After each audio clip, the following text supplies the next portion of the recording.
And that brings us then up at puberty to this great threshold.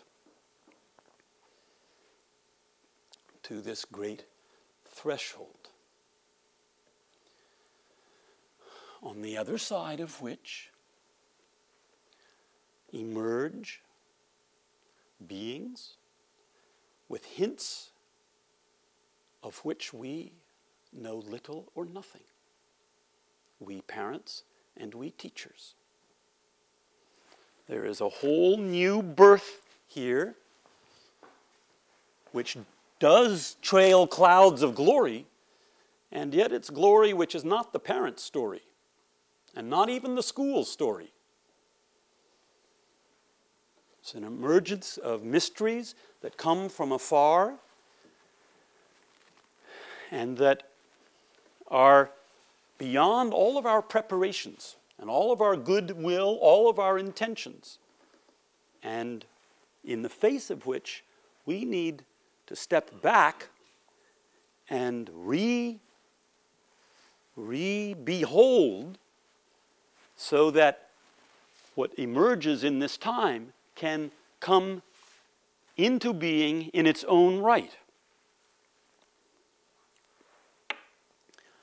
Physically, at this time, as all of you will remember, if you think back that far, physically at this time, well, this you won't remember, and this very few of us actually know, but in the age of 14, 15, the focus of the eyes narrows closer to the head than it did in the year before. And that is a sign of a kind of an inwardness beginning, developing. This is a time when the boys, above all, it's as though they grow in from here out. The limbs extend, the legs extend. As you know, they often grow 6 to 12 inches within a year or two. So the physical form shoots up, filling 95% of its final, mature, manly form. For the boys, the girls are often, maybe even already, close to their womanly form. The boys' testes drop. The boys' larynxes double in size. The voice drops. The boys seem to be more subject to gravity. The girls, in a way, rise. They seem more subject to levity. Their menstrual cycles tend generally to settle into a rhythm of between 27 to 30, maybe sometimes 32 days. There's a kind of a general consonance with the monthly rhythms by this time. And of course, whereas the body has been growing, whereas the body has been growing down, meaning that in this time, finally,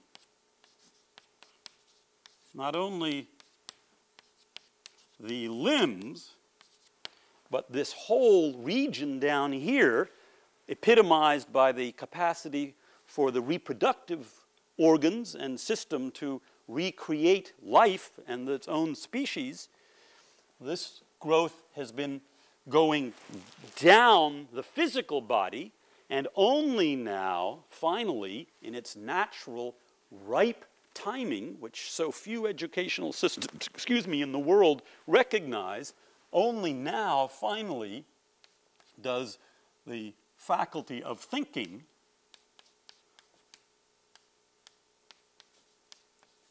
come into its own right. And of course, our 14, 15-year-olds have the temptation, and many of us adult parents may wishfully thinking, wishfully hoping, have the intention or the assumption or the attention that our youth have just now completed, become full grown. However, the contemporary neuroscientists have only in recent decades come to realize that although the physical head and the brain itself reaches 95% growth by the change of teeth, there's a crucial 5%. And that crucial 5% includes the corpus callosum, which, as I understand it, is a real bridge between the left and right lobes of the brain.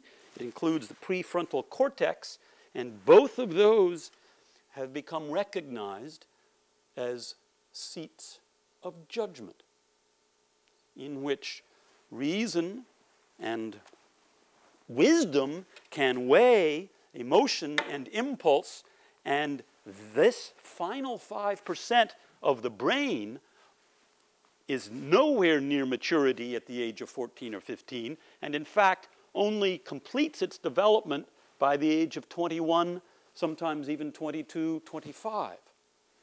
So there is a key component to the physical instrument, which means that there is a faculty which is yet to be developed during this whole stage of adolescence, and that is the key to the way that all of the learning happens, orchestrated to help exercise step by step by step and develop the faculty of, oops, I always want to put another E in there, the faculty of judgment.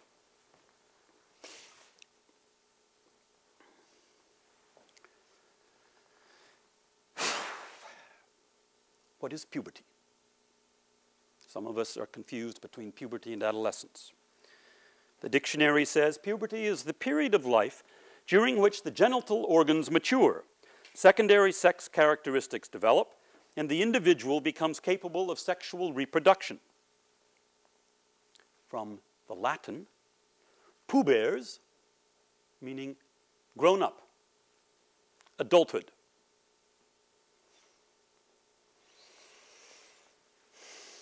Now, still in some cultures today, and throughout much of the evolution of humanity, puberty has been the doorway to adulthood. Adolescence, the Oxford English Dictionary tells us, is the process or condition of growing up. The period which extends from childhood to manhood or womanhood, ordinarily considered as extending from 12 to 21 in females and 14 to 25 in males. We slow souls of the male gender. From the Latin, adolescere, to grow up. Now, this word does appear in the English language occasionally as early as the 1400s. However, I think it is accurate to say that the concept of adolescence, although in seed form it's been around for 600 years, has only become a reality in our Western culture in the last 200 years. It's as though the bridge of puberty into adulthood has been expanded. It's as though the prism has shifted and the light has caught it, and a whole spectrum has opened up, allowing a whole new stage for growing up. Not until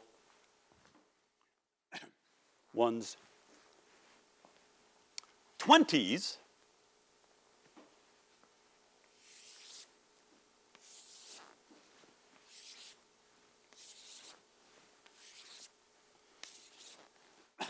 when, lo and behold,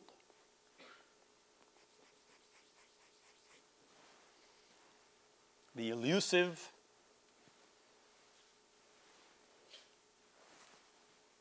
we will call this whole stage the unfolding of the soul, and this we'll simply call the eye.